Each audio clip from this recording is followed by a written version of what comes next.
आपकी स्टोरी हमने सुनी थी, तो एक टाइम आया था जब आप गंगा किनारे जाके बैठ गए थे। उस समय आपको कुछ समझ नहीं आ रहा था, तो उस समय मतलब आपने ये डिसीजन कैसे लिया कि अब आगे नहीं, यहाँ से वापस जाना है? रास्ता ही नहीं था। घर जाने के लिए एटलीस्ट 90 रुपए चाहिए थे, जेब में 40 रुपए थे। कैसे घर जाते हैं?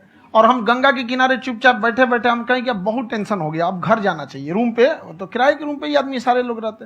गए वहां पे तो रूम लॉक हो गया था। तुम खटखटाए तो ऊपर से गुस्सा से बोले जो ऑनर थे, क्या टाइम हो गया है? तुम कहे 9-10 बज रहा होगा। घड़ी देखिए तो 2 बज रहा था रात का, 2-2:30 बज गया था। वहां टेंशन में आप तो होता है, कई बार ऐसा समय आएगा कि लगेगा जैसे अब कुछ नहीं हो सकता है।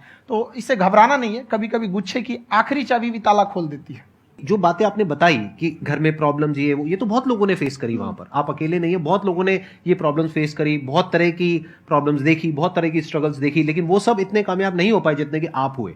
तो आपके अंदर ऐसा कुछ ना कुछ है जो औरों के अंदर नहीं है। तो वो मैं जानना चाह रहा हूं कि वो ऐसा क्या था जहां से कि आपका दिमाग यहां तक सोच पा रहा है कि मैं पूरे इंडिया में इतने बड़े लेवल का चेंज लेकर के आ सकता हूं, एजुकेशन फील्ड में रेवोल्यूशन लेकर के आ सकता हूं। ये सोचना ही बहुत लोगों के बस का नहीं है। मेरी एक खुद की थिंकिंग, अगर हमको कोई 100 रुपए किसी काम के लिए दिया, हम सबसे यही करते हैं, तो हम कोशिश करते हैं उसे 200 का रिटर्न दे। अगर कोई हमसे 200 रुपया फीस दे रहा है, 250 दे रहा है, तो हम उसको ये कोशिश करते हैं कि तुम्हें ऐसा लगे कि नहीं भैया हमने 10-20 हजार का पढ़ लिया यहाँ पर। वो ईमानदारी से कभी कमी नहीं। और हमेशा अगर हम प्रॉमिस X का करते हैं तो डिलीवर 4X करना चाहते हैं। ध्यान से सुनना और ध्यान से समझना इस फर्क को। अगर आप समझ पाए तो बहुत आगे जाओगे लाइफ में। एक वो होते हैं जो ये सोचते हैं कि हमें सब कुछ मिल जाए, हमें कुछ भी करना ना पड़े। दूसरी कैटेगरी होती है लोगों की जिनको जितना मिलता है उसमें भी चोरी चकारी करते हैं या कोशिश करते हैं कि उससे कम दे सामने वाले को जितना कि हमें मिल रहा है। तीसरी कैटेगरी होती है लोगों की, जो इनके जैसे लोग होते हैं, वो क्या करते हैं, वो ये सोचते हैं कि अगर मैंने किसी से 1 रुपए भी लिया, देखा जाए तो 200-250 रुपए कुछ भी नहीं होता है, 200-250 रुपए अगर मैंने लिया तो कैसे उसको 400 रुपए की वैल्यू दूं। ये जो थिंकिंग है ना, यही एक फर्क होता है एक ऐसे इंसान में जो बहुत आगे निकल जाता है और उस इंसान में जो मीडियोकर रह जाता है। आप अपने आप को अपने आप के ऊपर समय दीजिए, उसको डेवलप कीजिए। जब आप अपने आप के ऊपर खर्च करते हैं तो आने वाले समय में लोग गूगल पे आपको सर्च करते हैं।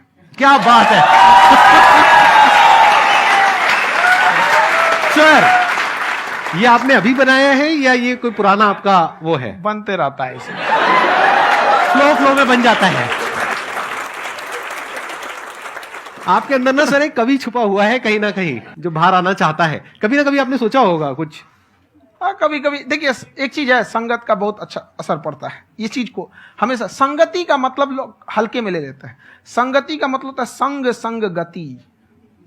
तो अच्छे लोग के साथ रहेंगे तो संग संग अच्छी गति होती जाएगी, खराब में रहेंगे तो ये भी होता है। बट अपने आप को थोड़ा सोचना चाहिए कि हम केवल जी के मर जाएं इसके लिए नहीं आए हैं। लोग कहते हैं कि सर नाम क्यों नहीं बताते अपना। हमारी एक ही सोच है कि जाने के बाद इस दुनिया से हमको मतलब एक चीज देना चाहते हैं स्टूडेंट्स को, कि वो याद करें कि इस पैसे की भाग दौड़ की दुनिया में हर कोई दोनों हाथ से लूटने में लगा है, खाली हाथ जाने के लिए ये सबको लगा है। तो हर कोई को ये सोचना चाहिए कि था कोई इंसान जो इतने कम फीस में इतनी शिक्षा जो महंगी थी, जो कमाने का रास्ता था, उसको भी एकदम कंपटीशन इतना कर दिया कि अब लोगों को अपनी फीस बढ़ाने में डर लगता है कि अरे यार, लड़का कमेंट करता है कि खान सर इतना ले रहे हैं, आप बहुत बड़ा टीचर हो गए।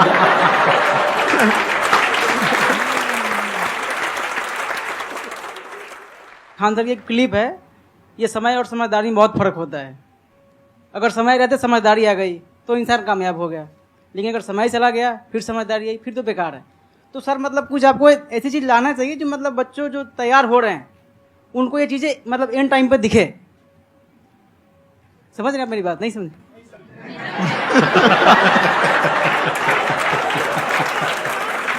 यही होता है सर का मोटिवेशन ज्यादा हो जाता है। जब आप स्ट्रगलिंग फेज में हैं तो कम से कम चीजों को अपने ऊपर खर्च कीजिए, ज्यादा से ज्यादा सीखने में खर्च कीजिए। अगर आपको राजा बनने का शौक है तो गुलाम की तरह मेहनत करना सीखिए, तब राजा बनना।